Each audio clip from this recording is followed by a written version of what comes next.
વાત કરીએ સમાચાર જામનગરથી શિપિંગ કંપનીમાં આઈટીનું સર્ચ ઓપરેશન હાથ ધરાયું છે। ઇનાયત મુસ્તા કંપનીમાં ઇન્કમટેક્સનો દરોડો પડ્યો છે તો ભાવનગર કંડલા બાદ જામનગરમાં આઈટી વિભાગનું સર્ચ ઓપરેશન હાથ ધરાયું છે। શિપિંગ સાથે સંકળાયેલા એકમોમાં ઇન્કમટેક્સના દરોડાથી ફફડાટનો માહોલ છવાયો છે તો ભાવનગર કંડલા બાદ જામનગરમાં આયકર વિભાગનું સર્ચ ઓપરેશન હાથ ધરાયું છે। ઇન્કમટેક્સના દરોડાથી વેપારીઓમાં ફફડાટનો માહોલ છે। આવકવેરા વિભાગનો મોટો સપાટો બોલાઈ રહ્યો છે।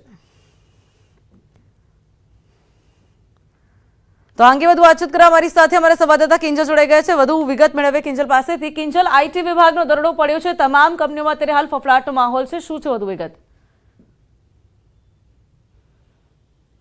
બિલકુલ દાનવી, જે પ્રકારે વાત કરવામાં આવે સૌરાષ્ટ્રમાં શિપિંગ કંપનીઓમાં આયકર વિભાગનું જે ઇન્કમટેક્સ વિભાગ છે તેનું સર્ચ ઓપરેશન શરૂ થયું છે।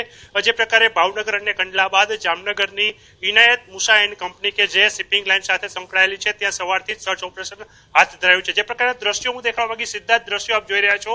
હાલ શિપિંગ કંપનીની બહાર પોલીસ પહેરો પણ જોવા મળી રહ્યો છે। કંપનીની અંદર પણ જે પ્રકારે બંધ બારણે અત્યારે સર્ચ ઓપરેશન છે તે ચાલુ છે। ખાસ કરીને વાત કરવા પડે હવે ઇનાયત મુસા એન્ડ કંપની કે જે જામનગરની ખૂબ જૂની કંપની છે અને શિપિંગ પાર્ટ બનાવતી કંપની છે। આ કંપનીની અંદર સવારથી જ ઇન્કમટેક્સ વિભાગની જુદી જુદી ટુકડીઓ દ્વારા સર્ચ ઓપરેશન છે તે હાથ ધરવામાં આવ્યું છે। જામનગરમાં જે પ્રકારે વાત કરવામાં આવે અગાઉ ભાવનગર આ ઉપરાંત કંડલા અને ત્યારબાદ હવે જામનગરની અંદર જે સર્ચ ઓપરેશન હાથ ધરાયું છે જેને લઈને શિપિંગ લાઇનમાં સંકળાયેલા લોકો છે તેવા વેપારીઓમાં પણ ફફડાટ ફેલાયો છે। જે પ્રકારે વાત કરવામાં આવે શિપિંગ કંપનીઓમાં સવારથી જ સર્ચ ઓપરેશન હાથ ધરાયું છે।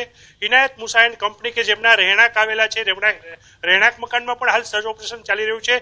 સવારથી જ ચાલી રહેલા સર્ચ ઓપરેશનને લઈને આ સર્ચ ઓપરેશન પૂર્ણ થયા બાદ માલુમ પડશે કે કયા પ્રકારની અંદર કામગીરી કઈ છે, કઈ ગેરરીતિ સામે આવી છે કે નથી। પરંતુ જે પ્રકારે સૌરાષ્ટ્રમાં છેલ્લા કેટલાક સમયથી શિપિંગ લાઇન સાથે સંકળાયેલા જે વેપારીઓ છે, જે એકમો છે તે એકમોમાં ઇન્કમટેક્સ વિભાગ ત્રાટકવાનું શરૂ કર્યું છે ત્યારે જામનગરમાં પણ સવારથી દરોડાની કામગીરી છે તે શરૂ કરવામાં આવી છે। દાનવી, કિંજલ જોડાઈ સમગ્ર માહિતી આપવા બદલ આપનો આભાર।